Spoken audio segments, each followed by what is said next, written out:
अस्सलाम वालेकुम स्टूडेंट्स। पिछले लेक्चर्स में हमने ये देखा था कि एटम क्या होता है, एविडेंस ऑफ एटम, ये दो टॉपिक देखे थे।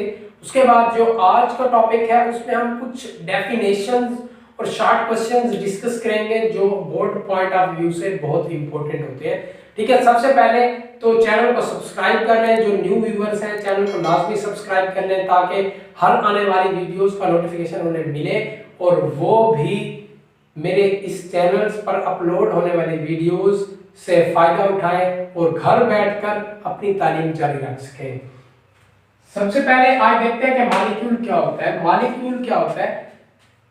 किसी विषय का सबसे छोटा पार्टिकल जो आजाद रह सके उसे मॉलिक्यूल कहते हैं। The smallest particle of a substance which can exist independently is called molecule। Molecule क्या होता है?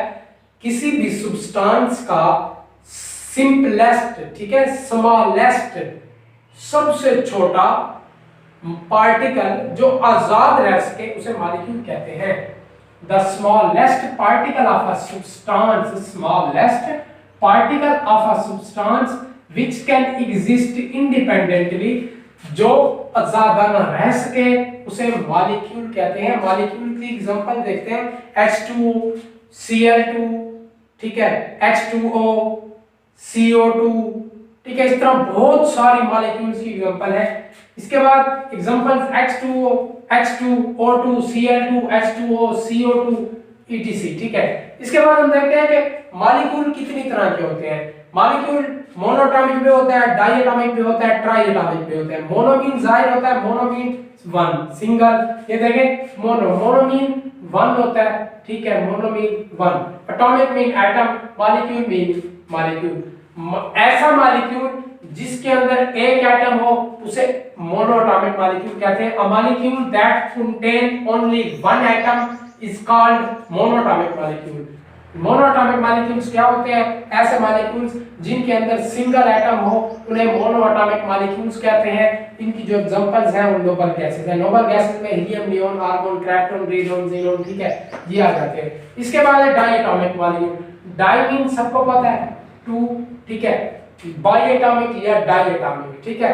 तो ऐसे मॉलिक्यूल्स जिसके अंदर दो एटम हो उसे डायएटॉमिक मॉलिक्यूल्स कहते हैं। Molecule that have two atoms, ठीक है, इज कॉल्ड डायटॉमिक मॉलिक्यूल्स।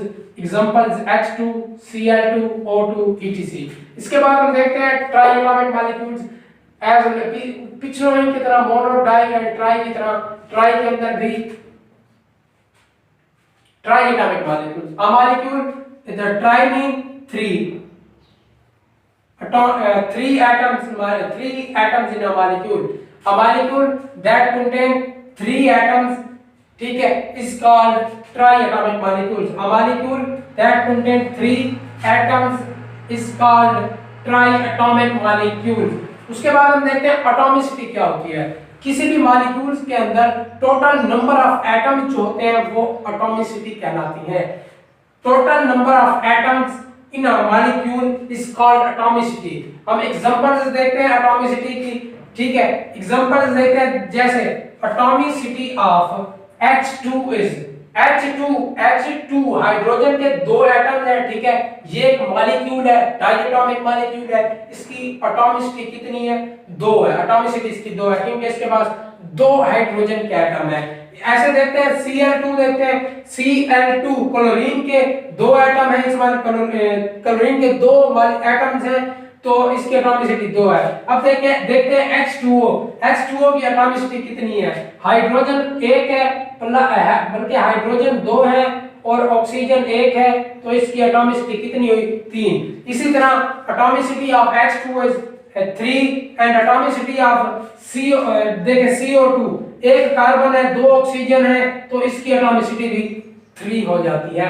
इसके बाद हम देखते हैं कि मैक्रोमॉलिक्यूल्स क्या होते हैं। ऐसा मॉलिक्यूल जिसके अंदर बहुत ज्यादा तादाद में एटम्स पाए जाते हैं उन्हें मैक्रोमॉलिक्यूल्स कहते हैं। A big molecule which contain very large number of atoms is called macromolecule. Macromolecules की हम एग्जांपल्स देखते हैं। एग्जांपल्स हीमोग्लोबिन है, क्लोरोफिल है, हीमोग्लोबिन एक प्रोटीन होती है, हमारे ब्लड में पाई जाती है। ये लंग्स से ऑक्सीजन को कैरी करती है, carry oxygen from lungs and deliver to the all parts of the body.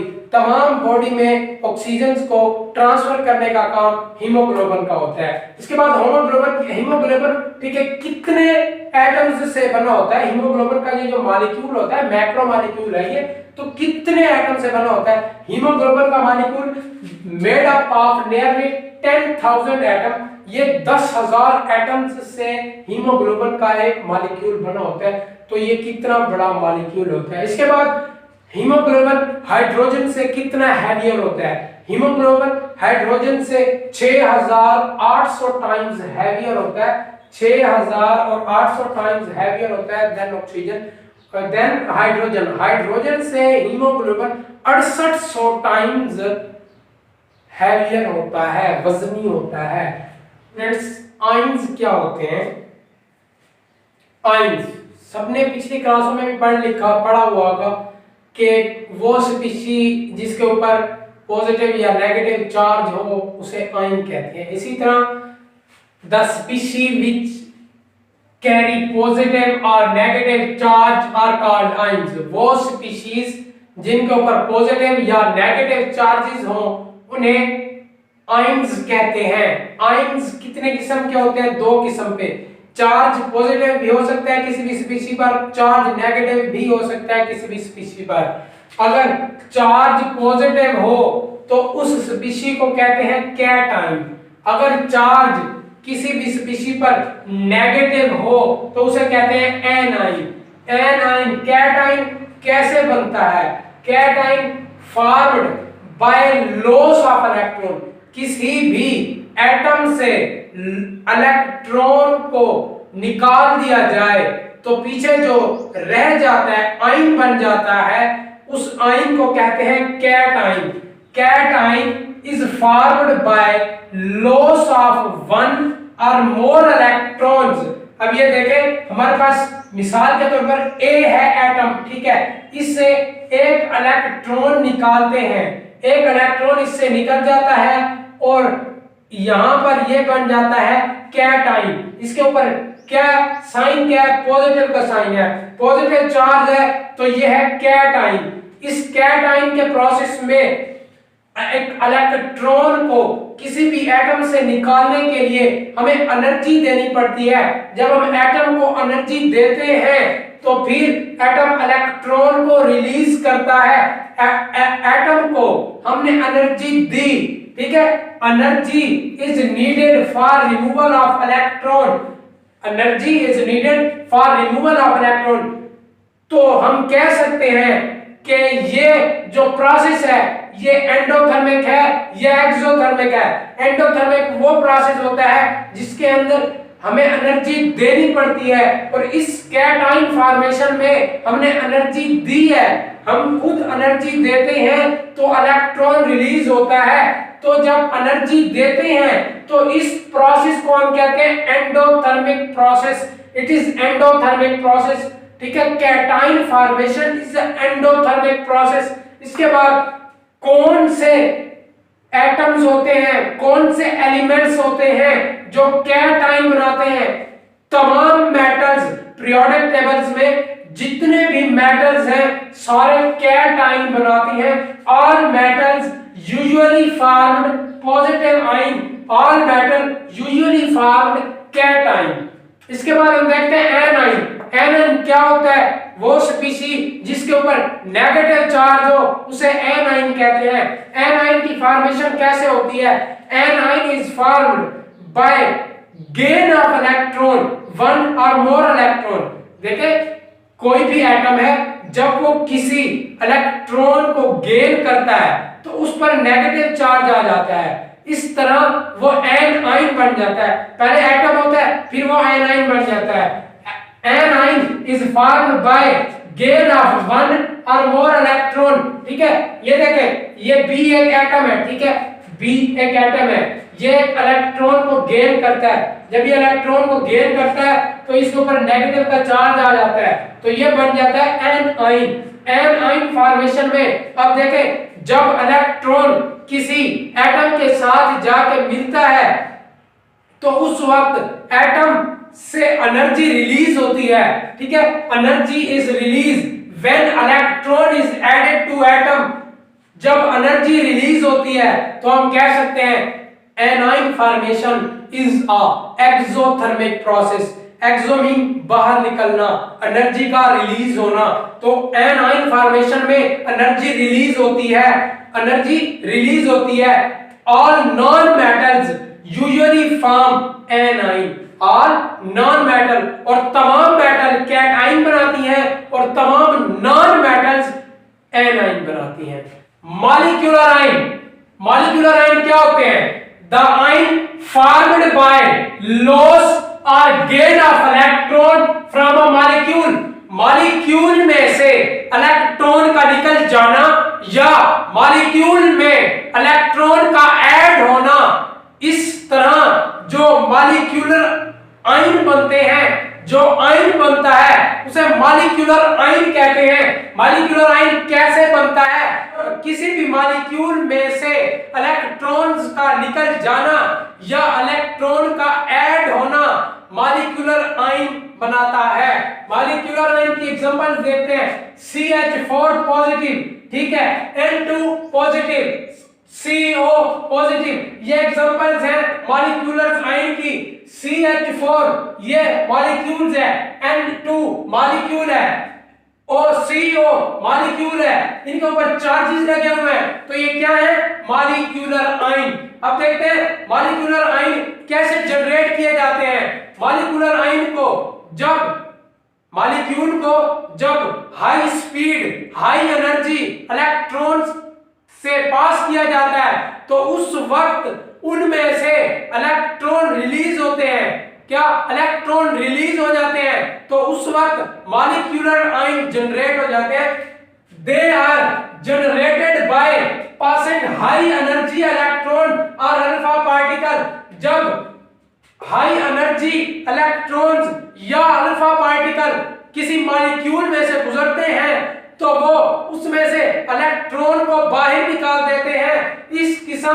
इस तरह से मॉलिक्यूलर आयन बन जाता है। और जो सबसे मेन बात, cationic molecular ion most abundant होते हैं, क्योंकि कैटायनिक मॉलिक्यूल्स क्या होते हैं? कैटायनिक मॉलिक्यूलर आयन क्या होते हैं? ऐसे मॉलिक्यूलर आयन जिनके ऊपर पॉजिटिव चार्ज हो, कैटायन पॉजिटिव चार्ज हो, वो कैटायनिक मॉलिक्यूलर आयन कहलाते हैं। पॉजिटिव चार्ज वाले मॉलिक्यूलर आयन बहुत ज्यादा होते हैं, बहुत ज्यादा अबंडेंट होते हैं, क्योंकि मॉलिक्यूल में किसी इलेक्ट्रॉन का ऐड होना इतना इजी नहीं होता जितना कि किसी भी मॉलिक्यूल से इलेक्ट्रॉन का रिलीज होना। इसी वजह से cationic molecular ion are more abundant than anionic molecular ion. Anionic molecular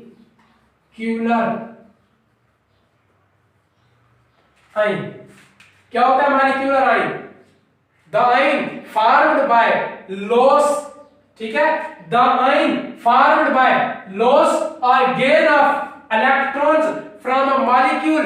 किसी भी मॉलिक्यूल से इलेक्ट्रॉन का लॉस होना या गेन होना, ठीक है, इस तरह जो आयन्स बनते हैं उन्हें मॉलिक्यूलर आयन कहते हैं।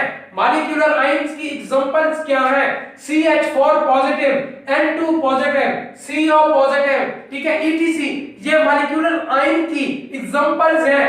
हम ये देखते हैं कि मॉलिक्यूलर आयन्स को जनरेट कैसे किया जाता है। जब किसी मॉलिक्यूल से हाई एनर्जी इलेक्ट्रॉन्स को पास किया जाता है या फिर एक्स रेज या फिर अल्फा पार्टिकल्स को किसी मॉलिक्यूल से पास किया जाता है तो उस वक्त हमारे पास मॉलिक्यूलर आयन बनते हैं। मॉलिक्यूलर आयन्स कब बनते हैं? They are generated by passing high energy electrons और अल्फा पार्टिकल्स। क्या और जो नोट है इसमें, अहम बात इसकी ये है कि कैटायनिक मॉलिक्यूलर आयन जो होते हैं वो ज्यादा होते हैं, अबंडेंट होते हैं देन एनायनिक मॉलिक्यूलर आयन।